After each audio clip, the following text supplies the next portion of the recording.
CBSE जो sample paper हम लोगों को प्रोवाइड करती है वो एक गाइडलाइन होता है।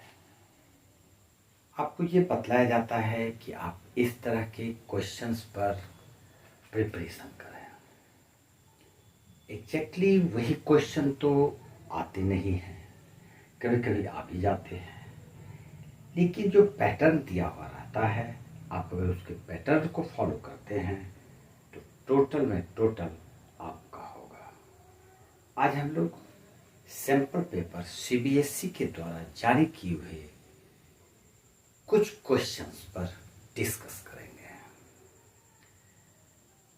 ये मैं एक बार बतला देता हूँ, पहले भी मैंने कहा है कि आप एमसीक्यू को बनाने के बाद सिर्फ अगर डिपेंड एमसीक्यू पर है तो आप एमसीक्यू को सॉल्व नहीं कर पाएंगे। इसके लिए हम लोग लॉन्ग आंसर, शॉर्ट आंसर उसको भी तैयारी करेंगे।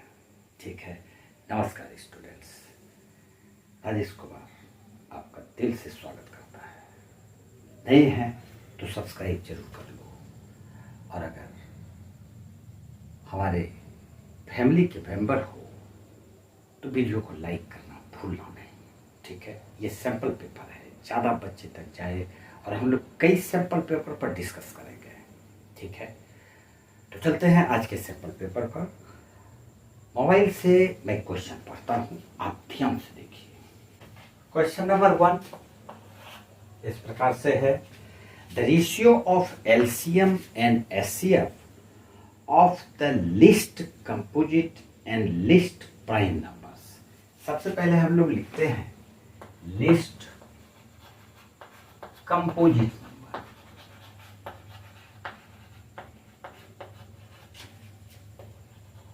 लिस्ट कंपोजिट नंबर 4 होगा।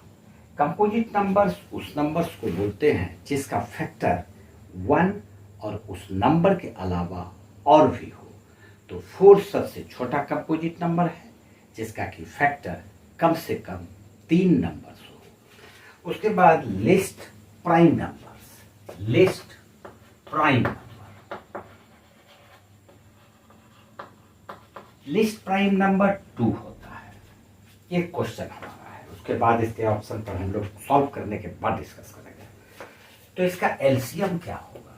एलसीएम इसका हो जाएगा 2, 4 और 2 का एलसीएम 4, और एचसीएफ इसका हो जाएगा 4 और 2 का एचसीएफ 2। तो रेशियो निकालना है, ratio is equal to LCM का और एचसीएफ का रेशियो निकालना है। तो 4/2 इज इक्वल टू 2:1 इसका सही आंसर होगा। ऑप्शन में आते हैं। Number 1 option 1:2, number 2 option 2:1, number 3 1:1 और नंबर 4 1:3। तो इसका ऑप्शन 2:1 हम लोगों ने निकाला है, तो ये ऑप्शन इसका बी होगा। Clear? Question number 2, the value of के फॉर व्हिच द लाइन्स, ये 2 लाइन्स दिया हुआ है, ये क्वेश्चन नंबर 2 है। सबसे पहले हम लोग ये इक्वेशन लिख लेते हैं, 5x + 7y, 5x + 7y is equal to 3। तो इसको हम लोग लिख लेते हैं -3 इज इक्वल टू 0। फिर दूसरा क्वेश्चन है 15x + 21y, 15x + 21y is equal to k, that is -k is equal to 0।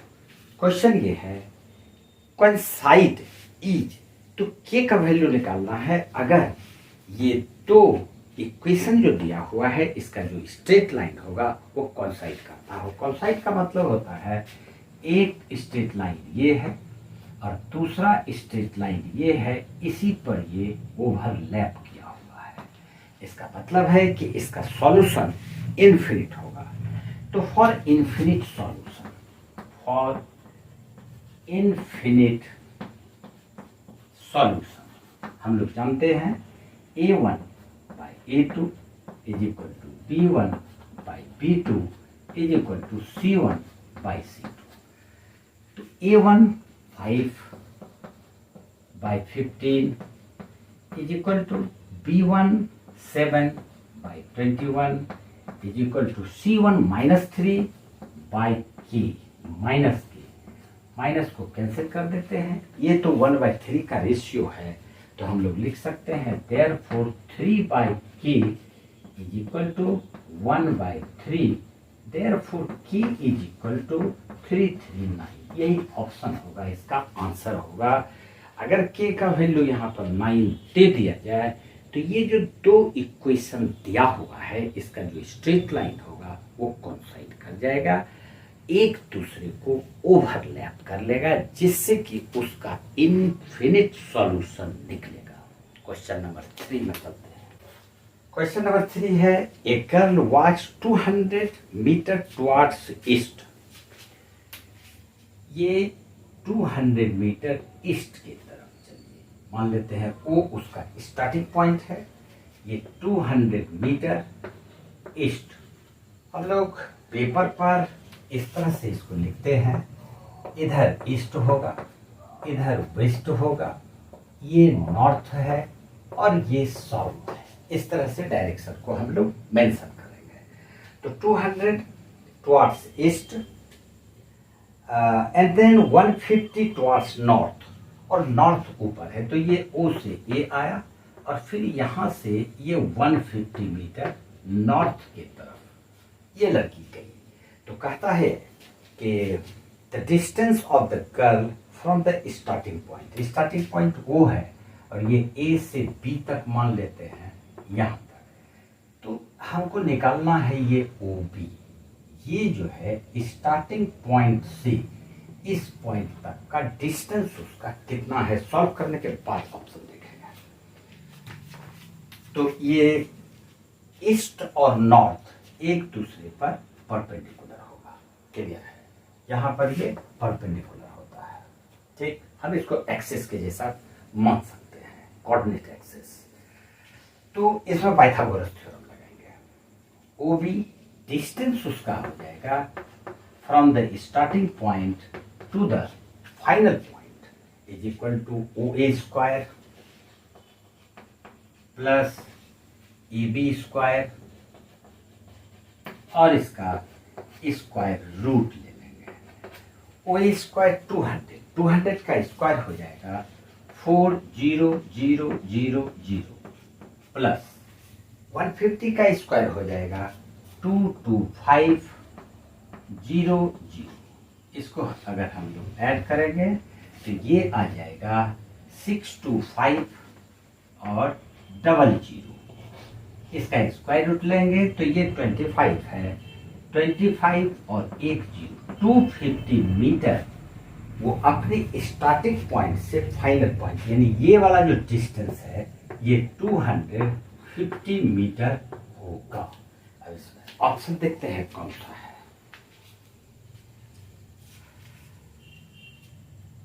Option A 350 नहीं है, ऑप्शन बी 250, ये ऑप्शन हमारा बी आ जाएगा।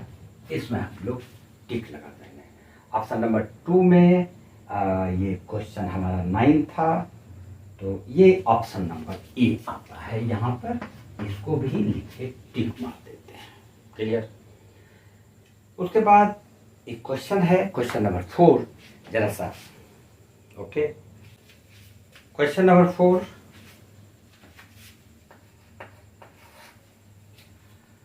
The length of the diagonals of rhombus. एक rhombus पहले बना लेते हैं। ये हमारा एक रोम्बस है, इसका डायगोनल ये दोनों हुआ, नाम दे देते हैं ए बी सी और डी। ये ए बी सी डी एक रोम्बस है और 24 cm एंड 32 cm। इसका मतलब है कि A C is equal to मान लेते हैं 24 cm और B D is equal to 32 cm। तो हम लोगों को फाइंड करना है, find the length of the altitude of the rhombus. Altitude निकालना है, सॉल्यूशन के बाद ऑप्शन मिलेंगे। सबसे पहले इसका डायगोनल दिया है, हम लोग इसका एरिया निकालते हैं। एरिया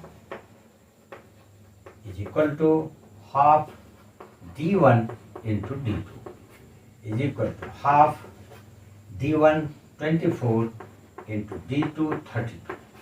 तो ये आ गया 12 2 24 2 और 12 3 36 और 2 38 384 सेंटीमीटर स्क्वायर इसका एरिया है। अब हमको फाइंड करना है ये पॉइंट से यहाँ पर जो परपेंडिकुलर ड्रॉ किया जाएगा, इसको फाइंड करने के लिए हमको इसका साइड भी पता चलना चाहिए। इसका साइड कैसे निकालेंगे? तो साइड ये परपेंडिकुलर होगा, ये हमको पता है इतना सा हाफ है, ये पता है, तो हम लोग DC निकाल सकते हैं। DC इज इक्वल टू, इसको O नाम दे देते हैं, DO square plus OC square का रूट अंडर पाइथागोरस थ्योरम लगाना है इसमें। DO तो ये DB का हाफ है, DB 32 तो ये 16 और प्लस OC AC का हाफ है यानी कि ये 12 का स्क्वायर। तो ये आ जाएगा 256 प्लस 144 का स्क्वायर रूट, तो ये 400 आएगा और इसका स्क्वायर रूट 20 cm, यानी इसका लेंथ जो है ये 20 cm निकलता है। अब हम लोग इस बेस पर इस रोम्बस का एरिया लेंगे। Area of rhombus is equal to half base into height. Base इसका ले लेंगे DC इंटू हाइट ले लेंगे, यहां से इस पर परपेंडिकुलर ड्रॉ किए थे तो AM दे देते हैं। ये एरिया और ये एरिया दोनों इक्वल होगा, देयरफॉर DC का वैल्यू हम लोग 20 निकाल चुके हैं, into AM is equal to हो गया 384। Therefore, AM is equal to 384 by 20। यहाँ पर एक डेसिमल देके ये 0 कैंसिल और 2 से कटाते हैं तो 19.2 सेंटीमीटर उसका ऑल्टीट्यूड होगा।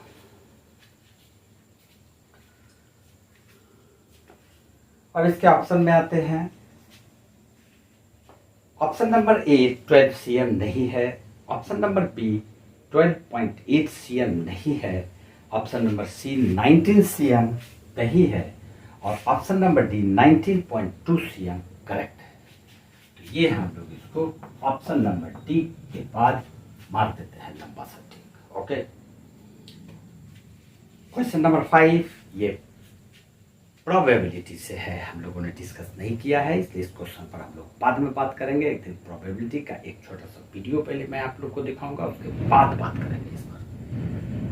आ जाते हैं हम लोग क्वेश्चन नंबर 6 में, जो कि 5 को छोड़ने के बाद क्वेश्चन नंबर 6 सिमिलर ट्रायंगल से है। हम लोगों ने थोड़ा सा डिस्कस किया है, लेकिन ये क्वेश्चन उससे बाहर है, फिर भी थोड़ा सा डिस्कस किए हैं तो डिस्कस कर ही लेते हैं। ये क्वेश्चन नंबर 6 है। Triangle ABC and PQR similar है। ये एक ट्रायंगल हम लोग मान लेते हैं A, B और C, और ये एक ट्रायंगल मान लेते हैं PQR। ये दोनों ट्रायंगल सिमिलर है। सिमिलर ये सिंबल दे दिए, ये एंगल इसके बराबर है, ये एंगल इसके इक्वल है और ये एंगल इसके इक्वल होगा। ये इस प्रकार से है। अब क्वेश्चन है AM एंड PNR ऑल्टीट्यूड। यहाँ से एक ऑल्टीट्यूड हम लोग डाल देते हैं AM, ये ऑल्टीट्यूड है, और यहाँ से एक ऑल्टीट्यूड डाल देते हैं PN, ये इस पर ऑल्टीट्यूड है। क्लियर है? Respectively and AB square given क्या है? AB square by PQ square is equal to, हमको दिया हुआ है 4:9। 4:9। Then we have to find the value of AM is to PN। पहले सॉल्यूशन निकालेंगे तब ऑप्शन देखेंगे। AM बाय PN इसका वैल्यू निकालेंगे। इस टॉपिक पर हम लोगों ने डिस्कस नहीं किया है, लेकिन मैं आपको छोटा सा इसके विषय में हेल्प देता हूँ। ये ट्रायंगल छोटा वाला ट्रायंगल, ये ट्रायंगल और ये ट्रायंगल भी सिमिलर है। कैसे सिमिलर है इसको एक सेकंड में हम बता देते हैं। देखिए बी एंगल क्यू के इक्वल है, angle P is equal to angle Q, ये वाला angle angle M is equal to ये वाला एंगल एन। तो ए क्राइटेरिया से हम लोग कह सकते हैं कि ये ट्रायंगल और ये ट्रायंगल भी सिमिलर होगा। Triangle A B M similar है ट्रायंगल पी क्यू एन। और जब ये सिमिलर है तो इसका साइज भी प्रोपोर्शनल होगा। A B square by P Q square equal to 4:9। तो हम लोग लिख सकते हैं A B by P Q is equal to 2:3, दोनों तरफ स्क्वायर रूट लेने के बाद। अब क्योंकि ये दोनों ट्रायंगल सिमिलर है तो हम बोल सकते हैं A B by P Q, therefore इसके अनुसार A B by P Q is equal to A M by P N. हम लोग ऐसा लिख सकते हैं A B by P Q equal to A M by P N. और A B by P Q का वैल्यू हमको 2/3 दिया हुआ है, तो A M by P N को भी हम लोग 2/3 लिख सकते हैं। यानी यह भी 2:3 और यही हमारा आंसर है। ऑप्शन अब चेक करेंगे। इसका ऑप्शन है 16:81, नहीं।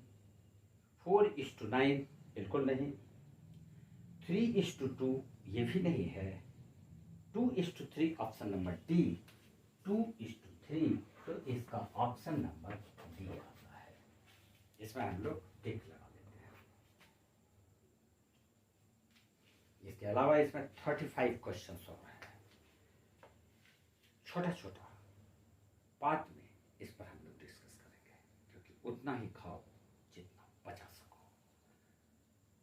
तैयारी करो इस टाइप के कई क्वेश्चंस को जो बुक में R S Agarwal, R D Sharma, NCERT में दिया हुआ है उसको सॉल्व कीजिए, क्योंकि एग्जैक्टली यही क्वेश्चन नहीं आएगा, इस टाइप का क्वेश्चन आएगा। अगर आप कंफर्म इसको जानते हैं तो आप किसी भी क्वेश्चन को सॉल्व कर सकते हैं। नेक्स्ट डे हम लोग फिर सैम्पल पेपर पर डिस्कस करेंगे। आज इतना सा ही। जय हिंद।